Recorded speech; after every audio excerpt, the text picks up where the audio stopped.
कोलकाता के हुगली नदी के किनारे बसे आखिरी मोहल्ले में एक पुराना 2 मंजिला घर था जिसमें संजीत और काजल रहते थे। उनकी शादी को लगभग 2 साल हो चुके थे। उनकी जिंदगी बहुत शांति और प्यार से भरी हुई थी, लेकिन शादी के कुछ साल बाद संजीत ने महसूस किया कि काजल में धीरे धीरे एक अजीब सा बदलाव आ रहा है। पहले के मुकाबले अब वो बहुत ज्यादा खामोश रहने लगी है। लगभग हर रात को वो कई घंटों तक बालकनी की रेलिंग पकड़कर हुगली के काले पानी को घोरती रहती थी, मानो कुछ बहुत ध्यान से सुन रही हो। धीरे धीरे उसका पहनावा भी बदल रहा था और वो अब लगभग हर दिन लाल साड़ी पहनने लगी थी, जिसका पल्लू हवा में धीरे धीरे हिलता रहता था। उसके हाथ में सफेद चूड़ियां रहती थीं, जो शंख से बनी थीं, और उसके चलने पर उन चूड़ियों से हल्की सी खनक उठती थी। साथ ही साथ काजल, जिसको मछली कुछ खास पसंद नहीं होती थी, वो अब हर दिन ढेर सारी मछली भी खाने लगी थी। और अगर किसी दिन संजीत मछली लाना भूल जाता तो वो उससे मछली लाने की जिद करती और उसे जबरदस्ती वापस भेज देती थी। संजीत को समझ नहीं आ रहा था कि काजल को अचानक से हो क्या गया है। एक रात जब संजीत सो रहा था तो उसे ऐसा लगा कि जैसे कोई उसके कंधे को चबा रहा है। उसकी अचानक से नींद टूट गई और जब उसने देखा तो वहां कोई नहीं था, बस काजल थी जो उसके बगल में आराम से गहरी नींद में सो रही थी।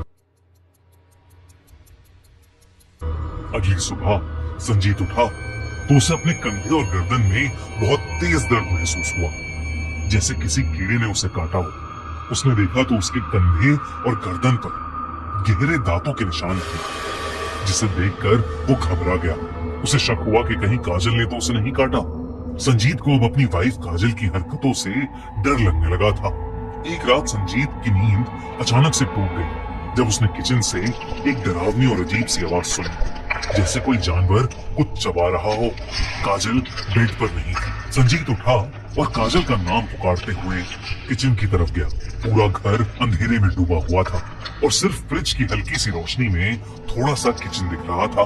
जैसे ही वो दरवाजे के पास पहुंचा, उसकी आंखें फटी रह गईं। उसके ठीक सामने काजल खड़ी थी, जो अपने दांतों से एक कच्ची मछली को बेदर्दी से खा रही थी।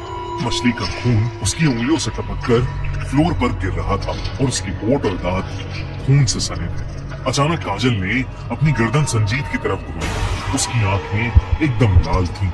संजीत का दिल जोरों से धड़कने लगा और उसके देखते ही देखते अचानक से काजल शेर की तरह कूदते हुए उसके सीने पर चढ़ गई। संजीत नीचे गिर गया। उसने देखा कि काजल उसके ऊपर झुकी हुई है और अपने लंबे दांतों से उसका खून पी रही है। संजीत पसीने में लथपथ, हिल भी नहीं पा रहा था।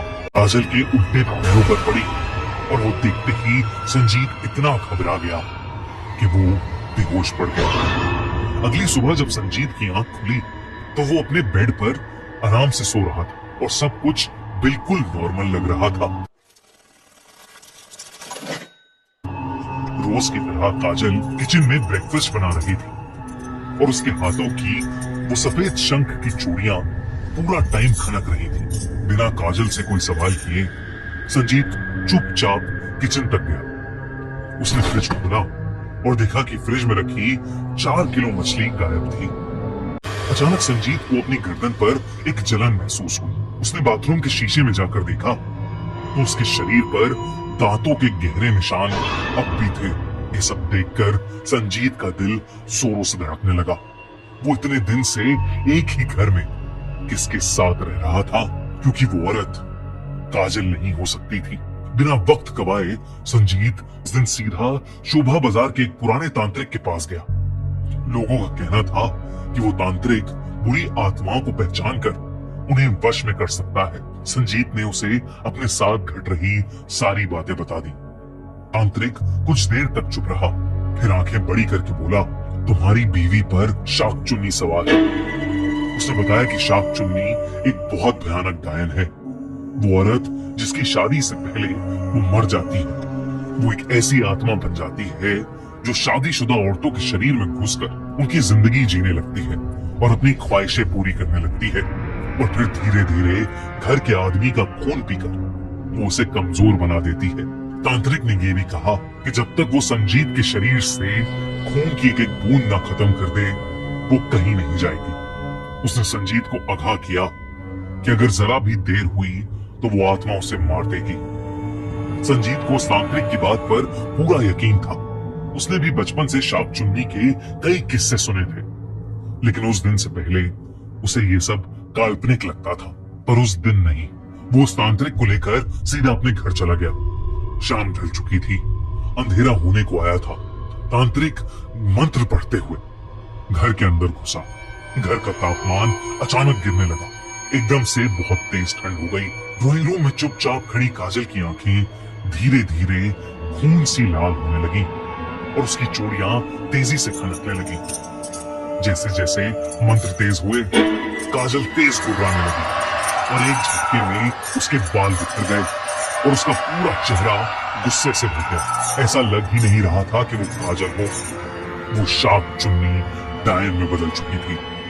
तांत्रिक ने मंत्र और तेज पढ़ना शुरू कर दिया, लेकिन ऐसा लग रहा था कि उस शाप चुन्नी पर कोई असर ही नहीं हो रहा है। तभी काजल एक झटके से आगे बढ़ी और उसने तांत्रिक की गर्दन अपने दांतों में जकड़ ली और एकदम से घर की सारी लाइट्स ऑफ हो गईं। उस तांत्रिक की दर्द भरी चीखें पूरे घर में गूंजने लगी। काजल बिना रुके उसका खून पी रही थी। संजीव डर के मारे पीछे हटने लगा, लेकिन काजल अब उसकी तरफ मुड़ चुकी थी। उसके उल्टे पैर जमीन पर घिसते हुए आवाज कर रहे थे और उसकी लाल साड़ी अंधेरे में चल रही थी। उस रात संजीत के घर से एक भयानक चीख सुनाई दी। सुबह जब पुलिस और पड़ोसी घर के अंदर घुसे तो उन्होंने एक बहुत ही डरावना मंजर देखा। फ्लोर पर संजीत और तांत्रिक की लाश पड़ी थी।